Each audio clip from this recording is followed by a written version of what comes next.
if you could share a little bit about your journey and what led you to co-found F3 Nation. Can you tell us about the journey? What is F3 Nation, and tell us a little bit about it?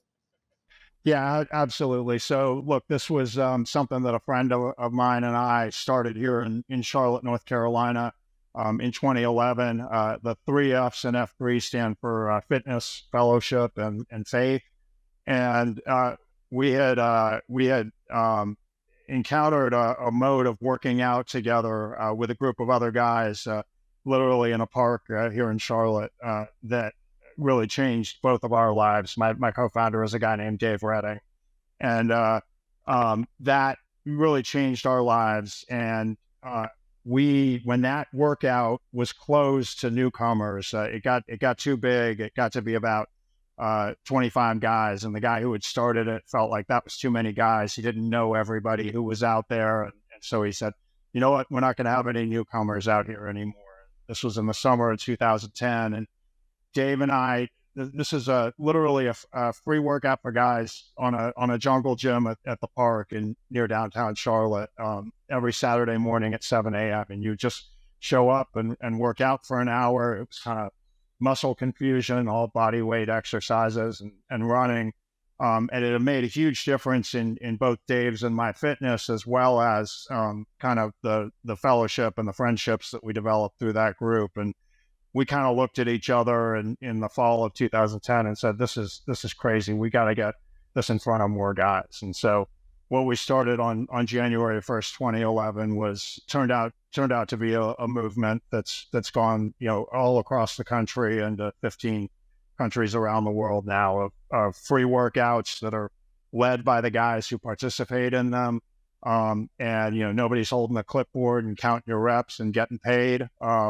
And it's just guys who show up kind of their own free will, and then they form relationships, and those relationships, you mentioned kind of earlier that your audience folks are trying to kind of progress in life and build wealth and connections and networks, and this was really a solution years before people were talking about kind of the male loneliness epidemic.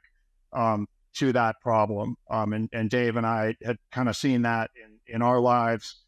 And we felt like this was something that we needed to get in front of more guys. And we were able to find a sustainable model where we were able to grow the group and get it up across the country and now around the world. Okay, so it started off as just a couple guys, and then it started to grow, and now you've got groups all over the globe. And okay, let me ask you this: is this actually turned into a business model, or is this like a nonprofit, or no? Just no.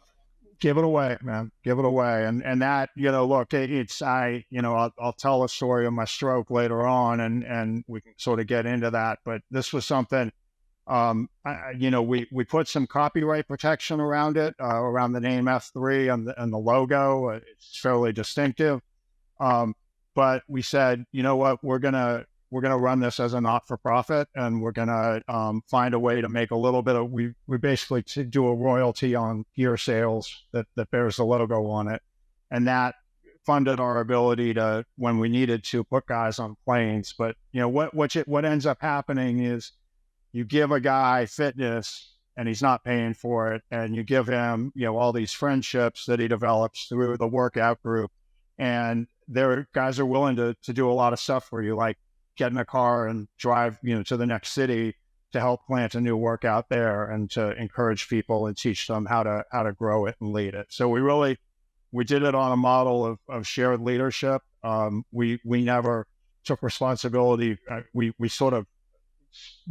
invested a great deal of time in it over the years, but it was always on a shared leadership model. We were never going to lead every workout. We were never going to be the cult leaders, as it were. We were going to just try to push leadership out in what's called a Starfish model. So basically, you have a starfish. Think about the 5 or 6 arms of the starfish, and if one of those arms gets cut off, that starfish can grow into a whole new starfish, right? Oh wow, I didn't know that. Yeah. And so there's a book called The Starfish and the Spider, and there are starfish organizations where leadership is shared, and you push it out from the center to the periphery, and everybody's capable of leading. And you have spider organizations where if you cut the head off of a spider, the spider is going to die. And we never wanted to run a spider organization. We wanted to basically share leadership. And the mission of F3 is to plant, grow, and serve small workout groups for men to invigorate male community leadership. So there really was the intention from day one, was to get it out there and get guys acting in positions of leadership, because we saw that as a real deficit in society. Well, yeah, I could definitely understand that. Okay, so faith is also part of this as well, right? Like you had mentioned, faith is one of Yeah. the F's, right? Yeah, that's one of the, so go ahead.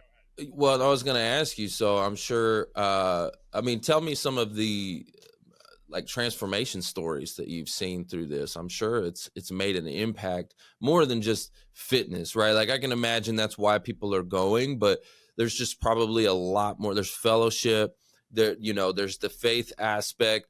There's probably, networking, connections, like doors are opening, relationship capital, right? Like, tell me some stories of like some lives that have been transformed through this movement that you've led on. Yeah. So, I mean, look, with that on the faith thing, and I know, the